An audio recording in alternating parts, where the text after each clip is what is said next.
안녕하세요. 저는 경기도에서 닭갈비집을 운영하고 있는 55세 여성입니다.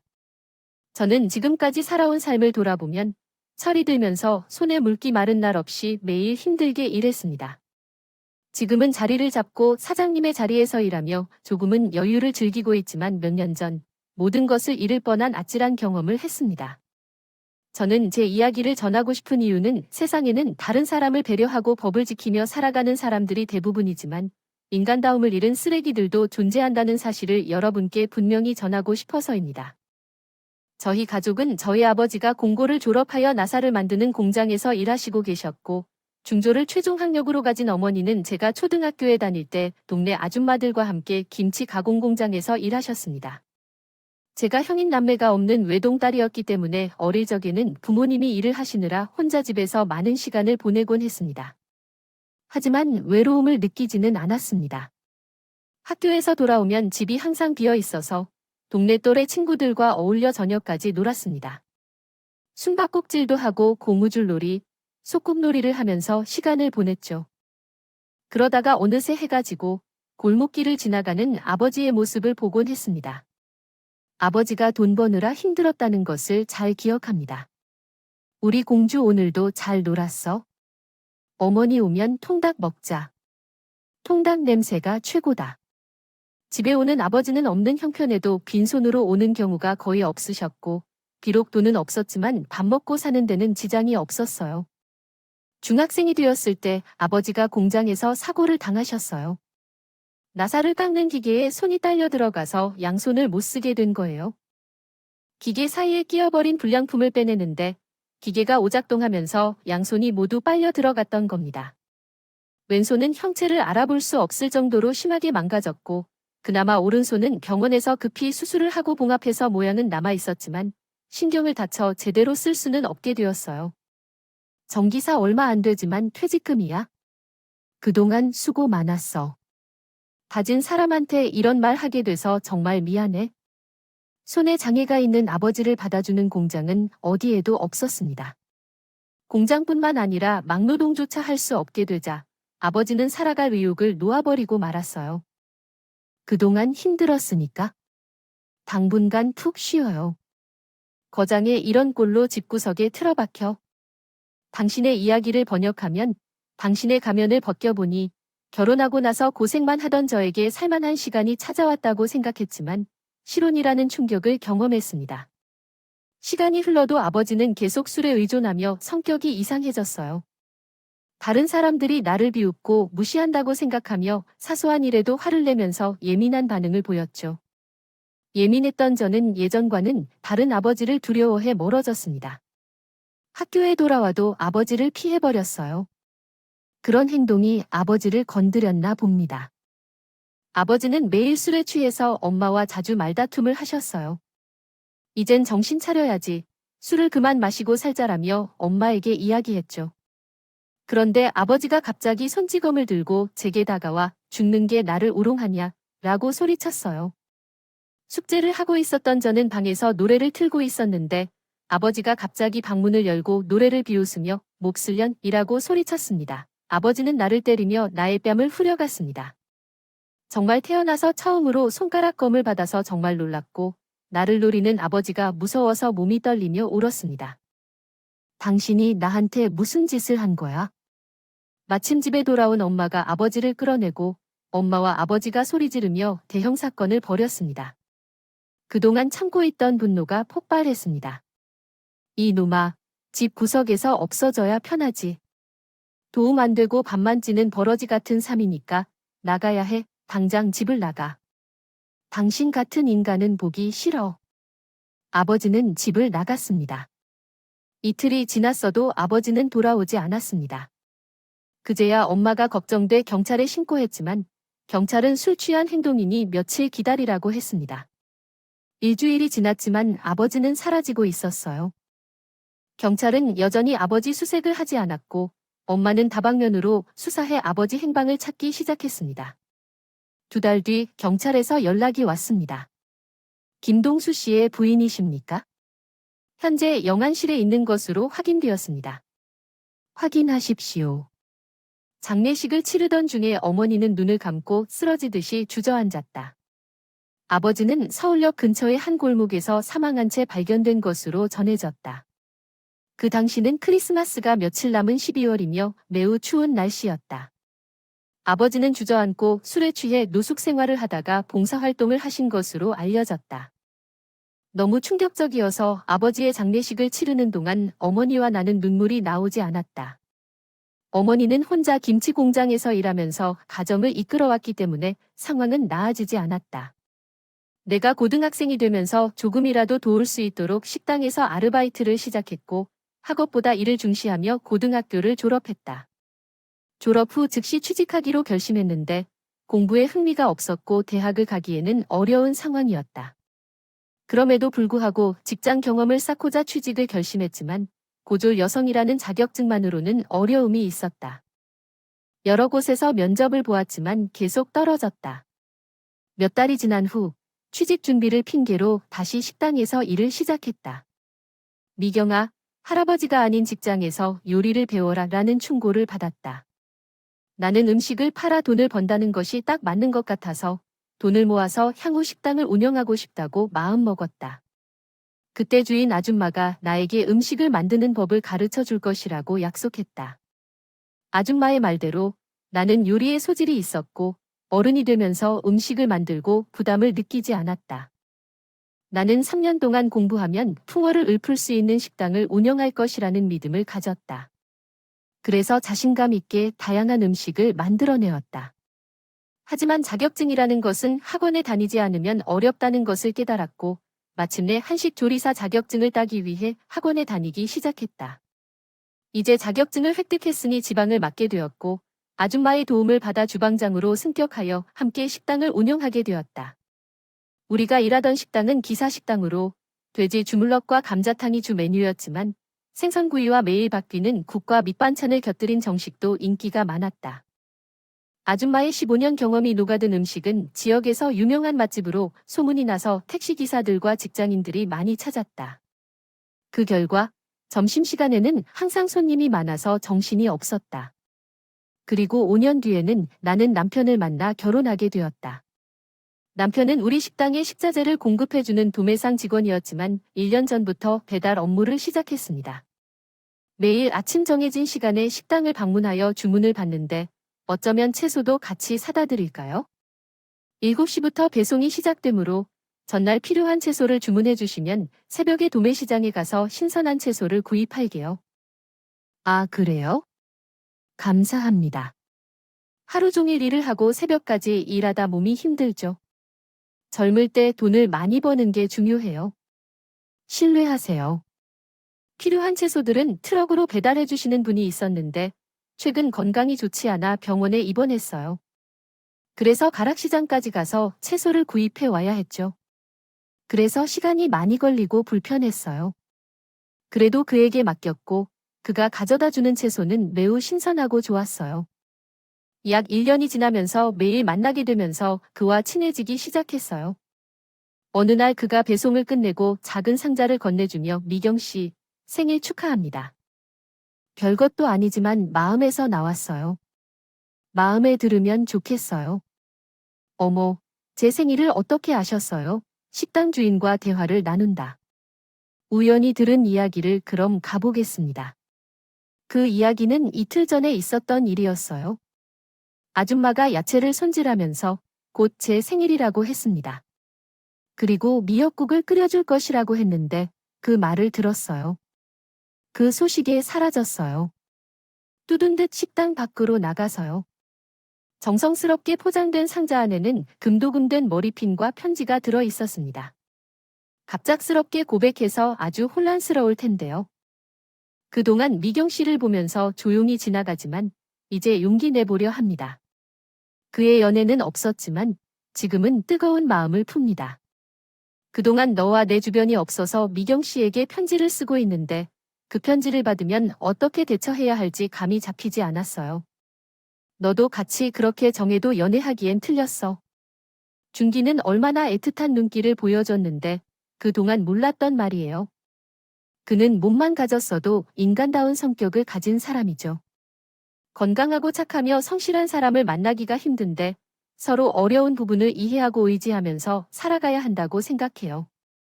그냥 포기하지 말고 진지하게 만나보세요.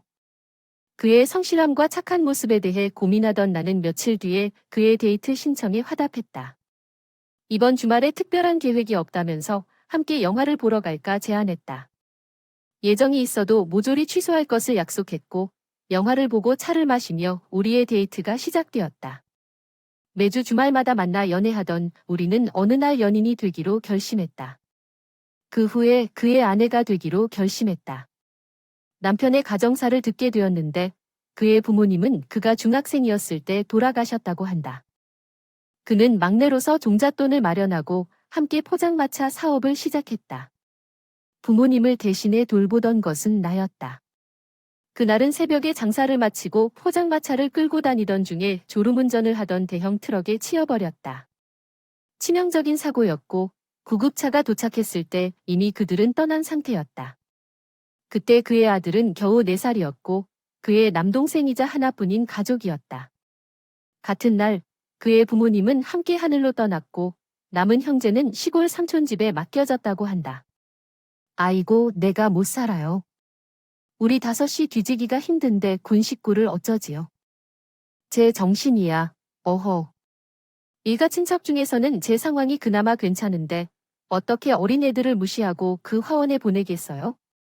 누가 보면 억만 금을 번 줄 알겠어요. 다른 소리 하지 말고 준기가 독립할 때까지 몇 년만 더 지켜봅시다. 시외 삼촌이 집에 있을 때는 그나마 시외 숙모가 조용했는데 전기 기술자로 일하면서 지방으로 공사를 다니는 경우가 많아서 집에 잘 들어오지 않는 듯해요.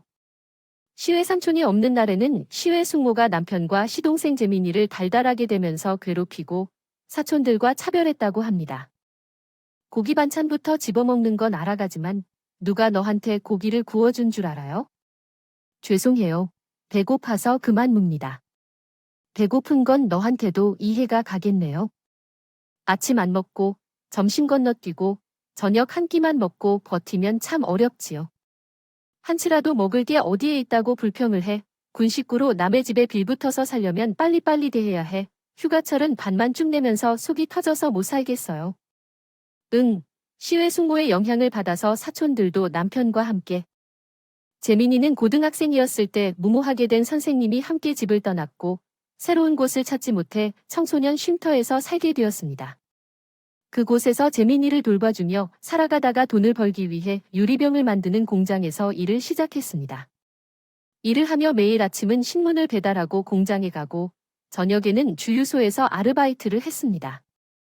그 결과 학교에 다니지 못하게 되었고 몇 달 뒤 선생님은 그냥 자퇴하고 검정고시를 준비할 것을 권유했습니다.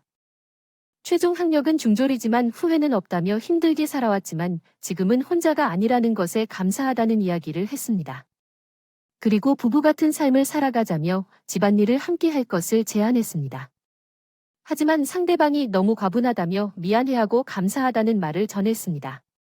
몸이 부서져도 상대방을 행복하게 해줄 것이라고 다짐했고 재민이의 남편 집에 도착한 뒤 처음 만났다는 이야기를 마침내 특별한 느낌으로 전달해 주었습니다. 재민이는 키가 크고 매우 잘생겼다. 그는 남편과 완전히 다르다. 솔직히 말해서 남편은 그다지 잘생긴 편은 아니었다. 그래서 외모만 보면 두 사람은 형제 같을 정도로 똑같지 않았다. 그런데 재민이는 나를 힐끗 쳐다본 후에도 단지 고개만 까딱했다. 낯선 여자인 나를 형수라고 생각하고 그렇게 보는 것일 거라 생각했다. 재민아, 앞으로는 편하게 누나라고 생각하고 의지해도 돼. 내 이야기를 듣고도 고개만 까딱하고 대답 없이 방으로 들어가는 게 완전히 대답치 않는 행동이었다. 그 녀석은 겨우 답이 없었다. 왜냐하면 그의 얼굴에는 웃음이 없었기 때문이다. 부모님으로부터 충분한 사랑을 받지 못했기 때문에 그는 말수가 적고 소근과 착했다. 또한 그는 공부를 아주 잘했다. 난 너무 높은 목표를 세웠는데 곧 잊을 테야. 재민이는 나와는 다르게 꼭 성공해서 큰 일을 이루어야만 한다. 재민이는 내게 동생이 아닌 살아가는 유일한 희망이라는 것을 알게 되었다. 남편이 집으로 돌아온 후 얼마 지나지 않아 혼자 남겨진 장모님과 함께 있었어요. 딸을 원한다는 부끄러운 말을 듣게 돼서 면목이 없었습니다. 미경이라도 주시면 이제부터는 제가 평생 아들의 역할을 할게요. 누구나 결혼할 때를 맞이하는 것은 자연스런 일이에요. 형편이 괜찮지 않으니 결혼식은 간소하게 하고 그래도 신혼여행은 하고 싶어요. 엄마는 신혼여행보다는 다른 일이 먼저라고 생각했어요. 혼성 먼저 해놓고 필요한 게 있으면 도와줄게요. 없다 척세용은 다행이지만 뒤에 고생이 많을 거예요. 결혼할 때는 둘 다 형편이 비슷해야 행복하게 살 수 있어요. 걱정하지 마세요. 엄마는 저에게 봉투를 주셨어요. 100만 원이 들어 있었어요. 호텔에 쓸 게 아니라 필요한 데에 쓰겠어요. 엄마가 해준 게 없어서 마지막에는 눈물을 보여주셨어요. 다음 날 남편 댁으로 이사를 가서 형제들을 위해 집안을 정리하고 세탁물을 세탁했습니다. 나의 살집이니까 더욱 성심껏 치우고 청소를 했고 저와는 8살 차이가 나는 동생 재민을 섬기는 것도 있었습니다. 하지만 보름밖에 안 지나가지 않아서 재민이가 나를 싫어하는 걸 깨달았어요.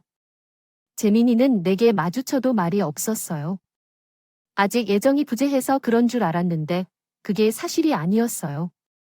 그날 저녁 김치찌개를 맛있게 끓여두고 학교에서 돌아오는 재민이를 기다렸습니다. 재민이 왔니? 공부는 고생 많았어? 학교에서 어떤 일 있었어? 함께 저녁 먹자라고 웃으며 맞이했지만 재민이는 얼굴을 일그러뜨리며 냉정했습니다. 밥상에 앉아도 뭔가 불만스러운 표정을 짓더군요.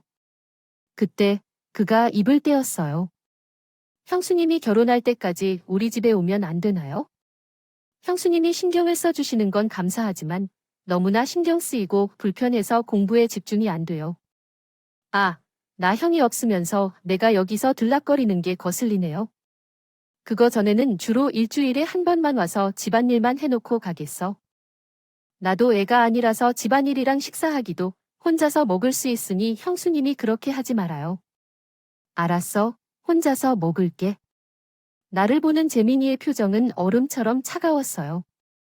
결혼 후에도 재민이는 여전히 나에게 마음을 열지 않았어요. 하지만 남편의 말은 잘 들었고 동생을 대하는 남편의 태도는 아들을 대하는 아버지 같았어요. 그는 동생을 위해 끔찍하게 챙겨주었어요. 재민이는 초등학교부터 지금까지 1등을 놓치지 않은 대단한 아이예요. 분명히 크게 성공할 거고 난 그렇게 만들 거야. 남편이 공부를 잘하는 동생에게 거는 기대가 대단해도 종종 집착에 가까웠어요. 재민이에게 이빨처럼 너는 꼭 성공해야 한다고 말해왔어요. 남편과 나는 더 열심히 일했지만 형편은 쉽게 나아지지 않았고 재민이의 목표는 서울대였어요. 그런데 어느 날 남편이 나를 불러서 생각도 못한 뜻밖의 말을 했어요. 재민이 뒷바라지를 제대로 하려면 이 돈을 벌어서는 안 돼. 그래서 말인데 1년간 배를 타줄 생각이야. 저는 지금 배를 타고 참치잡이를 하는 원양 어선의 남편이 타기로 했어요. 부산에 있는 인력사무소를 통해 신체 검사를 받고 필요한 서류를 제출하여 선원 등록까지 완료했어요. 아마 다음 달 출발하는 배에 탈 예정이에요. 아니요. 이렇게 중요한 문제에 대해 상의도 없이 혼자 결정하고 난리를 치면 어떡하죠? 미안하지만 반대하더라도 더 이상 돌이킬 수 없어요. 여보야, 결정하기 쉬운 문제가 아니에요. 원양 어선 타는 것이 얼마나 위험하고 힘든지 모르실 거예요. 아니에요. 결코 그럴 수 없어요. 절대 아니에요. 남편은 제 말을 듣지 않고 한 달 뒤에 원양 어선에 탑승했어요. 여보야, 항상 조심해야 해요. 돈보다는 당신이 무사히 돌아오시는 게 제일 중요하죠. 그만큼 힘들고 고생한 만큼 돈이 된다고 하던데 당신은 그걸 모르시겠지요. 딱 1년만 기다려요. 자주 연락할게요. 남편이 떠나고 나서는 재민이를 돌보며 외로운 생활을 하게 되었어요. 재민이는 여전히 제게 벽을 두고 있네요. 마음의 문을 열지 않아서 경수참고서 살게 있어서 글에 필요한 책은 무조건 살 거야. 얼마 정도면 되니 5만 원 정도면 될 것 같아. 참 학원도 다녀야 한다고 했잖아. 내가 어디가 좋은 학원인지 알아볼까. 내가 다 알아봤고 다음 달부터는 서울대 특별반에 등록할 생각이야. 형수는 돈만 주면 돼. 대학은 근처에 못 가도 뭘 알아볼까? 응, 뭐라고 했어? 필요 없어. 남편이 떠난 뒤로 재민이가 나를 대하는 태도가 약간 달라졌어요. 전에는 안 그랬는데 말꼬리를 잘라 먹으면서 반말 비슷하게 했고 혼자 중얼거리는데 못 배운 나를 무시하는 것 같아서 기분이 좋을 리 없었지만 한창 입시 준비하느라 스트레스가 막 쌓여 있네. 하고 싶지 않아서 거슬려도 그냥 참고 말았어. 남편은 한 달에 한 번 정도 편지를 보냈어요. 한 달 단위로 남편이 탔던 배가 있는 곳을 운반선이 가서 필요한 물품들을 주고 잡은 참치를 받아왔는데 그때 선원들은 가족들에게 편지를 주는 겁니다. 돈보다는 당신이 무사히 돌아오시는 게 제일 중요하죠. 그만큼 힘들고 고생한 만큼 돈이 된다고 하던데 당신은 그걸 모르시겠지요. 딱 1년만 기다려요. 자주 연락할게요. 남편이 떠나고 나서는 재민이를 돌보며 외로운 생활을 하게 되었어요. 재민이는 여전히 제게 벽을 두고 있네요. 현재는 인터넷이 잘 발달되어 남태평양의 깊숙한 곳에서도 위성통신을 통해 전화를 할 수 있지만 그 시절에는 편지만이 유일했습니다. 편지를 받으며 남편이 얼마나 어려운 일을 하고 있는지 알았기 때문에 남편이 보낸 돈은 모두 절약했습니다. 1년 뒤 남편이 돌아왔을 때 나는 기쁘게 통장을 보여주었습니다. 여보, 이것 좀 봐. 한 푼도 안 쓰고 모았어. 겨우 5천만 원 가지고 뭘 하겠어? 남편은 이렇게 말했습니다. 재민이가 대학에 가면 졸업하고 자리를 잡을 때까지 등록금과 생활비를 지원해야겠어. 나는 배를 타는 것이 나에게 잘 맞는 것 같아. 파도가 얼마나 거센지 상관없이 멀미도 않고 이젠 일도 손에 익었거든. 선장이나 갑판장도 나처럼 일을 잘하는 사람은 드물다고 한다. 나는 남편의 말을 듣고 뭔가 불길한 예감이 들었습니다. 그리고 방금 나온 연장 계약서를 보았습니다.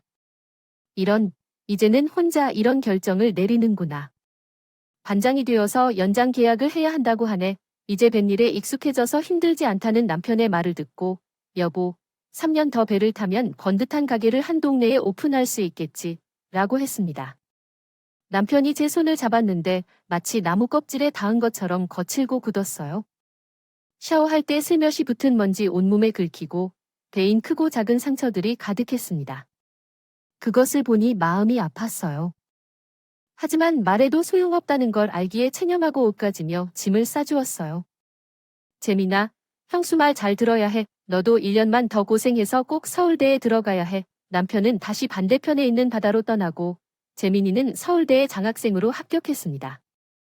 간직하고 있던 비상금 100만 원은 모두 재민이의 등록금에 보태게 되었어요. 재민아, 얼마나 고생했니? 내가 좋아서 눈물이 나오려고 해. 오늘은 근사한 레스토랑에 가서 저녁을 먹자. 대학생 된 기념으로 와인도 한잔하면서 기분 내면 좋겠다. 어때요?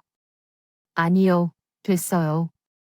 친구들이랑 약속이 있어요. 많이 늦을 것 같으니까 형수 혼자 먹어요. 제 딴에서는 남편을 대신해서 명문대학 합격을 축하해주고 싶었는데 쌀쌀맞게 나가버렸어요. 대학생이 되자 집에 들어오지 않는다. 요즘 날씨가 많이 풀렸어요. 너 최근에 뭐 하고 지내고 있어? 어제는 어디에서 잤어? 왜 밖으로 나가는 거야? 공부는 잘 되고 있어? 진짜, 이젠 내가 견딜 수 없다. 내가 알아서 할 테니까 건들지 마. 짜증나. 고졸 프라이드가 상처받은 것 알아? 참았지만 더는 참을 수 없어. 우리 대학에는 성적 우수자만 사는 기숙사가 있는데 그쪽으로 이사 갈 거야. 집에서도 공부하면 되는데? 나도 일하느라 집에 없는데 뭐가 문제야? 집에서는 집중이 안 돼. 입주 비용이 한 달에 150만 원이야. 빨리 내게 주면 돼. 왜 굳이 돈을 낭비하고 싶어 하는 거야? 150만 원이 우리에겐 큰 돈이야. 진짜 귀합리하다. 형이 수천만 원을 보내는 건 알지만 그 150만 원이 아깝다는 게 참 웃긴다. 어쨌든 아직 배우지 못한 사람들은 고집만 떠나. 그러다 보니 제 말을 잘 듣지 않아? 진짜 입에서 나오면 다 말이지. 나를 무시하고 얕보는 거 알지만 참았지만 이제는 말해야 해. 집을 나가겠다는 게 나를 싫어하니까 하는 말이 아니에요. 비록 똑똑하고 잘 나더라도 예의를 갖추지 못하면 안 돼. 너는 근본적으로 틀렸고 포맷을 잘못 이해했어. 이전에 분하지 않았다면서 그걸 다 털어놓고 소리를 지르니 재민도 놀랐고 당황했어요. 그래서 집을 나갔어요. 다음 날에는 마음이 가라앉고 재민이가 화를 너무 많이 냈다는 생각이 들어서 재민이 통장에 기숙사비를 낼 돈을 넣어주고 어제 일은 어제로 끝냈으니 공부에 집중하라고 쪽지를 남겼어요. 재민이도 집을 나갔고 남편이 돌아오길 손꼽아 기다리며 살았어요. 그런데 몇 달 후 남편이 제 마음을 전혀 이해하지 못하고 야심찬 계약 연장 편지만 남겨놨어요. 기운이 계속 떨어지고 허전해지면서 갑자기 슬퍼지고 외로워져서 엄마를 찾아가서 안아주고 밤새 울었어요. 오랫동안 복수할 생각을 하다 보니 돈이 얼마나 좋아도 이게 왜 하는 짓인지 모르겠어. 니시 동생이 없는 마당에서 서방이 돌아올 때까지 함께 살자고 엄마와 함께 살게 되어 너무 좋았어요. 왜 이런 생각을 못하고 몇 달을 혼자 복수를 했는지 바보 같다는 생각이 들었어요. 2년이 지난 후 마침내 남편이 돌아왔어요. 재민은 졸업 후에 유명 기업에서 취직을 했어요. 이제 재민이도 걱정 없이 앞을 향해 나아갈 수 있어서 우리도 같이 생각을 해봐야지. 뭐를 하면 좋을까 고민하던 우리는 식당을 시작하기로 결정하고 업종을 찾기 시작했어요. 미경이가 식당을 하자고 제안했어요. 그렇다면 어떤 종류의 식당이 좋을까요? 한국 사람들이 가장 많이 먹는 고기는 뭐가 있을까요? 알았어. 닭고기야. 또한 닭갈비는 마진이 매우 좋다더라고요. 맛은 양념에 달려있기 때문에 양념을 제대로 만든다면 최고의 매출을 올릴 수 있을 거예요. 치킨집은 많아서 프랜차이즈 식당을 운영해야 성공할 수 있겠지만 돈을 벌어 본사에 봉사하고 나면 아무것도 남지 않아. 그렇다면 닭갈비는 어떨까요? 손이 많이 가겠지만 괜찮을 거예요. 예전에는 제가 하겠지만 지금은 나이 때문에 놓쳤어. 그래서 아줌마의 말을 듣고 닭갈비집에 대해 조사하기 시작했어요. 프랜차이즈로 운영되는 닭갈비집도 있었지만 저는 혼자서 차릴 거예요. 그때 TV를 통해 춘천에 있는 닭갈비 명인에 대한 프로그램을 보게 됐어요. 그 프로그램에서 닭갈비로 월 매출 2억을 올린다는 얘기를 듣게 됐죠. 귀가 번쩍 트였고 당장 춘천으로 달려갔습니다. 곧 팔순을 바라본다는 명의는 인상이 엄청 손하고 푸근한 느낌을 주었어요. 닭갈비 양념 만드는 걸 알고 싶어서 찾아왔습니다.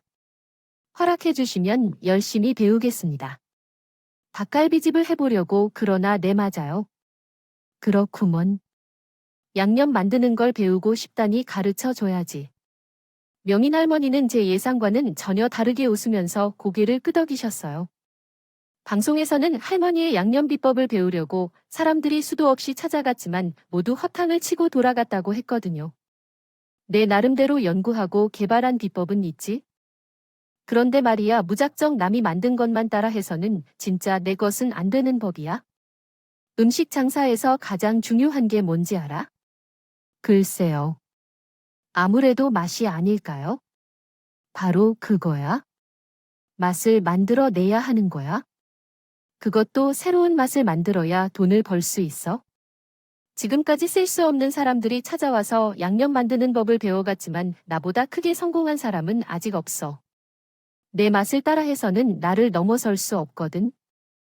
식품 사업에서 성공하고 싶으면 사람의 입맛을 새로운 것으로 길들여야 한다는 할머니의 조언을 듣고 나는 새로운 세계가 펼쳐진 느낌을 받았습니다. 맛을 낼 수 있는 비법이 따로 있는 것이 아니라는 말에 놀라며 멍해져 있었어요.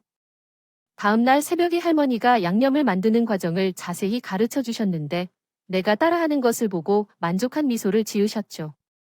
맛을 낼 때는 감각이 중요하다는 것을 깨달았습니다. 할머니는 또한 내가 그대로 따라하는 것이 아니라 내 감각을 통해 새로운 맛을 찾아보라고 조언해 주셨어요. 그 후에는 집으로 돌아와서 나만의 방법으로 노력하면서 창업을 준비했습니다. 15년이 넘도록 시간을 들여 배우고 익히는 일이 어렵다고 했지만 결국 비법을 전수받아서 스스로 노하우를 찾아내는 과정이 중요하다는 것을 깨달았습니다. 다른 사람을 그대로 따르는 것이 아니라 자신만의 방법과 감각으로 새로운 조화와 맛을 찾아나가야 한다는 것을 배운 경험은 나에게 큰 자극이 되었습니다. 식품 사업에서 새롭고 중독적인 맛을 찾기 위해 항상 노력해야 한다는 메시지를 받은 것 같아 뿌듯해했습니다. 당신이 어째서 그렇게 중얼거리는지 알겠네. 상사를 위해 자신의 최면을 놓는 건가. 닭갈비집까지 운영하는데 남편도 함께 식당에서 일하셨군요. 매일 새벽까지 연구하고 손님들의 반응을 주시하며 다양한 양념으로 여러 종류의 닭갈비 메뉴를 개발하셨다니 대단하십니다. 매운맛부터 아이들을 위한 달달한 맛을 가진 허니버터 닭갈비도 선보이셨다고 하셨군요. 입소문이 최고인 것 같네요. 3년 만에 닭갈비집이 성공을 거뒀고 새 건물을 인수하게 되셨다니 대단하십니다. 재민이가 결혼할 여성이 생겼다는데 서울대 출신 후배와 만나게 된 거군요. 예전과는 다르게 마음에 들었다고 하셨네. 집으로 데리고 올 때를 언제쯤으로 생각하시나요? 상견례 날짜도 잡으셔야 하죠. 상견례를 생략하기로 하셨다고 하셨지만 장모님과의 이야기에서 좀 압박을 받았다는 걸로 보이네요. 장모님과 장인어른은 해외 유학을 다녀온 분들이시라고 하셨군요. 그런 분들에게 초라한 모습을 보이고 싶지 않으시군요. 그 후에는 집으로 돌아와서 나만의 방법으로 노력하면서 창업을 준비했습니다. 15년이 넘도록 시간을 들여 배우고 익히는 일이 어렵다고 했지만 결국 비법을 전수받아서 스스로 노하우를 찾아내는 과정이 중요하다는 것을 깨달았습니다. 다른 사람을 그대로 따르는 것이 아니라 자신만의 방법과 감각으로 새로운 조화와 맛을 찾아나가야 한다는 것을 배운 경험은 나에게 큰 자극이 되었습니다. 식품 사업에서 새롭고 중독적인 맛을 찾기 위해 항상 노력해야 한다는 메시지를 받은 것 같아 뿌듯해했습니다. 싫지 않아. 맞아. 생각이 그렇다면 따르면 되지. 결혼 준비는 내가 알아서 할 테니까 형은 신혼집이나 찾아줘. 아니, 동안 직장 생활하면서 번 돈은 어떻게 하고 신혼집 마련하는데 손을 벌리려고 들어 예물이나 필요한 준비까지 돈 들어갈 때가 많아서 그래. 하긴, 형수는 예물도 없이 들을 수 있고 식만 올렸으니 할 턱이 없지. 재민이는 무심코 한 말이었지만 건드리지 말아야 할 아픈 상처를 건드린 꼴이었지. 일생이 한 번뿐인 결혼식을 하객도 예물도 없이 초라하게 치른 일은 가슴에 한으로 맺혀 있으니까. 내가 거지같이 10만 치는 게 누구 때문인데? 내 뒷바라지 할 돈 아끼려고 그랬던 거야? 당신은 가만히 있어. 신혼집은 내가 찾아줄 테니 걱정하지 마라. 아니, 여보, 신혼집은 둘이 알아서 하라고 해요. 결혼해서 살 집을 맡겨놓은 것처럼 손 벌리는 건 형제 사이라도 경우가 아니잖아. 내 말 안 들을 거야. 내가 알아서 할 거야. 가만히 있으라고. 주말이 되자 재민이가 동서를 데리고 왔어요. 잘생긴 재민이에게 어울리는 미인이었습니다. 예쁜 여자가 인물값 한다고 서울대 출신의 한 인물하는 동서는 도도하고 콧대 높은 여자 같았어요. 제가 먼저 인사를 해도 나는 그 척도 하지 않았지만 자존심이 상했지만 참았다.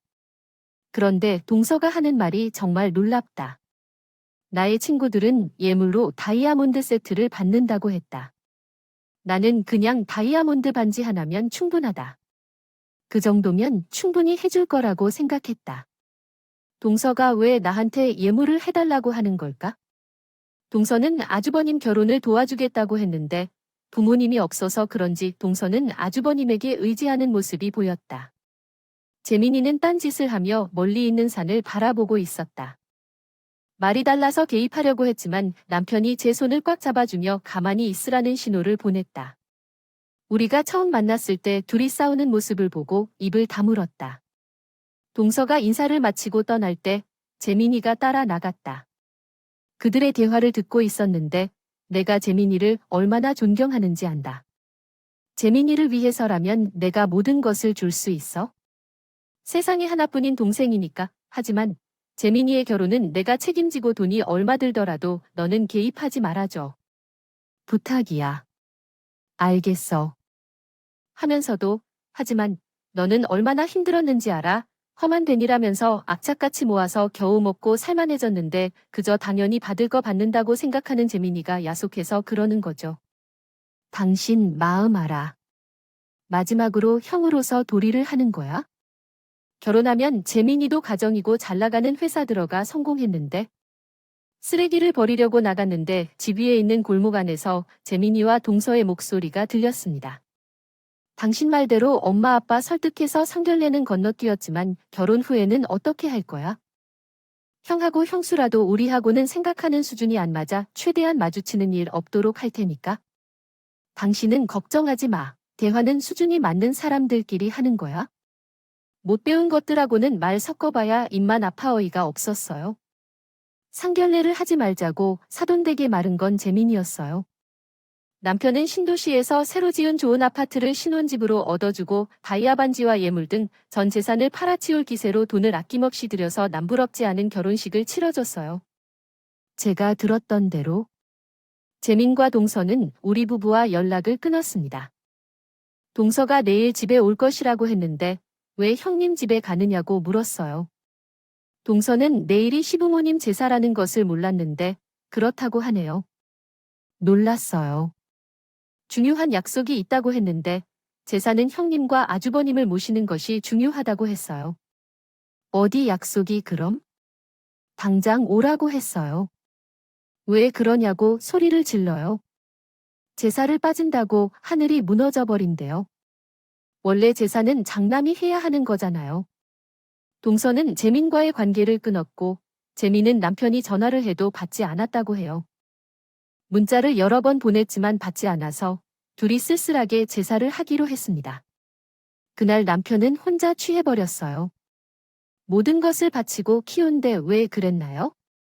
그렇게 술에 취한 남편은 처음으로 제게 원망의 말을 했어요. 몇 년이 지나도록 재민과 동서는 우리와 연락을 끊고 살았어요. 그들이 잘 지내는지 궁금해서 아파트를 찾아갔지만 동서는 차가운 표정으로 문을 열었습니다. 형님이 연락을 안 하니 어쩌신 거예요? 제가 걱정돼서 왔어요. 우리 서로 원수는 아닌데 이러니 제가 당황스러워요. 제가 그냥 지나가면 어때요? 동서는 내가 살아있고 건강한 걸로 봐서 다행스럽단 생각해요. 미래를 위해 서로 예상치 못한 일이 생기지 않기를 바랄게. 문이 닫히면서 동서는 아무런 말도 없이 그녀를 보냅니다. 동서가 그렇게 나오니까 나도 자존심이 많아져서 연락을 끊었어요. 식당은 번창하고 닭갈비를 배우겠다는 사람들이 찾아와서 우리가 당신을 도울게요. 체인점을 운영하시면 어떨까요? 라고 제안했어요. 그래서 제가 승낙해서 분점을 만들었고 경기도와 서울에서 본점을 운영하게 됐어요. 그런데 몇 달 뒤에 남편이 근심한 얼굴로 들어왔어요. 젊은 사람들이 아파트를 사러 왔는데 우리 아파트를 팔았대요. 돈을 벌어 써서 더 큰 집에 이사 갔다고 하더라. 너무 다행이지만 아파트를 마지막으로 파느라고.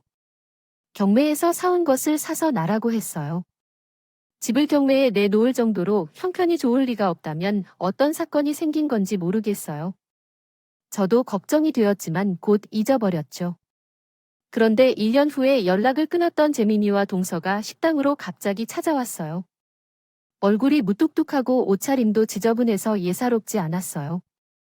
재민아, 이게 무슨 일이야? 왜 거짓말을 한 거냐고? 형수님 완전히 망했어요. 그동안 있었던 일을 털어놨는데 참 기가 막혔어요. 재민이는 잘 나가던 회사를 그만두고 인터넷 벤처 비즈니스를 시작했다고 하네요. 처음에는 그럭저럭 운영이 되었는데 욕심부려서 무리하게 사업을 확장한 게 화근이 되어 3년 만에 쫄딱 망했다고 해. 그리고 사치와 낭비를 많이 해온 동서도 큰 타드했다고 해. 동서는 새로 나온 명품을 보면 기절할 정도로 미쳤다고 해. 빚을 내서라도 사버리는 성격이라 그래. 그래서 가진 걸 다 날리고도 3억 이상의 빚에 허덕이고 있다고 했어요. 한 번만 살려줘. 내가 이렇게 죽을 수는 없잖아. 제발 부탁해. 그래서 형편이 그러면 진작에 찾아왔어야지. 왜 이제야 왔냐고 물었어요. 형한테 죄송해서. 울 수가 없어서 형은 나만 바라보고 살아왔는데 이런 추한 꼴을 참아 보일 수는 없었다고 재민이가 흘리는 닭똥 같은 눈물을 보자 전 마음이 울컥해졌죠. 남편은 3억을 주고 빚을 갚으라고 했어요. 저는 동서에게 닭갈비 분점을 차려줬어요. 여러 군데 알아보고 제법 무기 좋은 곳에 위치한 건물 1층을 사서 인테리어까지 싹 마치고 나니 전부 5억이 들었네요. 동서는 식당 일이라고는 해본 적이 없으니까 당분간은 내가 여기 있으면서 도와줄게. 그동안 잘 보고 배워. 형님 정말 감사해요. 이 은혜는 어떻게 갚아야 할지. 동서는 감격한 표정으로 울먹였어요. 제 식당은 남편에게 맡기고 저는 동서의 본점에서 살면서 장사를 했습니다. 제가 밤낮 없이 일한 덕분에 몇 달 만에 분점은 대박이 났고 동서는 떼돈을 벌게 되었죠. 형님 덕분에 식당이 자리를 잡았네요. 이제 양념 만드는 법만 가르쳐 주세요. 저 혼자 해볼게요. 저는 동서에게 닭 손질하는 법부터 양념 만드는 것까지 모두 가르쳐 줬어요. 그리고 제 식당으로 돌아왔는데 한 달 뒤에 동서가 느닷없이 저를 찾아와서 분점 계약서와 등기부를 채 얼굴에 던지는 겁니다. 그래서 가진 걸 다 날리고도 3억 이상의 빚에 허덕이고 있다고 했어요. 한 번만 살려줘. 내가 이렇게 죽을 수는 없잖아. 제발 부탁해. 그래서 형편이 그러면 진작에 찾아왔어야지. 왜 이제야 왔냐고 물었어요.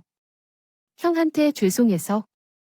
형님께서 차려주신 분점은 필요 없으니까 가져가세요. 바로 옆에 식당 차렸거든요. 형님 식당이 망하든 마세요. 인사는 제가 할 테니까 뭐 동서가 죽이다니 이건 너무한 짓이다. 물에서 구해준 사람을 죽이려는 거야. 내가 걱정해준다고. 내가 어디서 가게를 차리든 무슨 상관이야. 지금부터는 경쟁에서 이긴 사람만 살아남는다 하자 고분고분한 동서가 내건 분점 계약서 뒤에 이상한 서류가 하나 더 있었다. 가만히 보니 세상의 담보대출 서류였다. 동서는 대박난 점을 담보로 은행에서 대출을 받아 제 곁에 식당을 차린 거였고 빈 껍데기가 되는 것은 내게 떠넘기려는 것이었다. 배신의 시선이 튀었고 뻔뻔한 동서의 뺨을 갈려버렸다. 어디서 마음대로 되는지 봐. 팽개치고 망한 후에도 그런 말이 나오는지 보겠어. 옆에서 터무니없는 저가 공세를 펼치면서 자만하는 동서는 3개월도 못 가서 문을 닫아야 했다. 형님 어떻게 된 걸까 질문이 된 동서가 다가왔는데 그 뒤엔 숨은 이유가 있었다. 분점을 차려준 것에 감사한 동서는 전과는 확 다른 태도로 내게 따랐다. 그래서 가진 걸 다 날리고도 3억 이상의 빚에 허덕이고 있다고 했어요. 한 번만 살려줘. 내가 이렇게 죽을 수는 없잖아. 제발 부탁해. 그래서 형편이 그러면 진작에 찾아왔어야지. 왜 이제야 왔냐고 물었어요. 형한테 죄송해서. 저도 동서가 달라졌다고 생각했는데 가게 뒤편에서 시동생과 동서가는 대화를 우연히 듣고 그들의 본심을 알게 되었습니다. 내가 언제까지 좀 무식한 년 밑에서 일해야 돼. 더러워 죽겠단 말이야. 조금만 참아. 닭갈비 만드는 것만 제대로 배우고 경수가 식당 말아 먹으면 전부 우리 찾으니까. 재민이는 3억으로 빚을 갚지 않았고 분점을 담보로 대출받은 돈을 합쳐 식당을 차려 같은 닭갈비를 저렴한 가격으로 팔아서 저를 말려주길 작정을 하고 있었던 거죠. 그래서 동서에게 비법 양념에 들어가는 중요한 재료 하나를 빼버렸고 배합을 다르게 가르쳐줬던 거예요. 아무리 싸게 팔아도 맛이 없는 식당이 흥할 수는 없으니까요. 재민이는 남편을 붙들고 잘못했으니 용서하고 한 번만 더 도와달라고 울며 애원했지만 남편은 재민이와 형제의 연을 끊어버렸어요. 배 타면서 죽을 고비를 수없이 넘길 때도 너만 생각했다. 내가 잘 될 수 있으면 내가 죽어도 좋다고 말이야. 하늘나라에 계신 부모님 대신 널 거두는 게 내 책임이니까. 그래서 나를 무시하는 건 참을 수 있었어. 하지만 못 배웠다고 내 형수를 동네 똥개만도 못하게 취급하는 건 내가 피를 나는 동생이라도 도저히 용서 못해. 나쁜 놈 같으니 앞으로는 내 눈앞에 나타나지 말고. 그 이야기는 어떤 가정에서 일어난 이야기였습니다. 남편은 결혼 전에 어머니에게 한 약속을 성실히 이행하고 있었고 그 아내는 그를 존경하고 특별히 대하고 있었습니다. 그들은 휴대전화 번호를 바꿔버리며 과거의 일들을 넘어야 했지만 그럼에도 불구하고 서로를 소중히 여기고 있었습니다. 이야기 속에서 감정과 가치관이 어우러져 자연스럽게 전해지며 인간의 도리와 지혜를 다룬 내용이었습니다. 종종 우리는 배우는 것도 중요하지만 가장 중요한 것은 서로를 존중하고 지키며 살아가는 것이라는 메시지를 전달하였습니다. 감사합니다.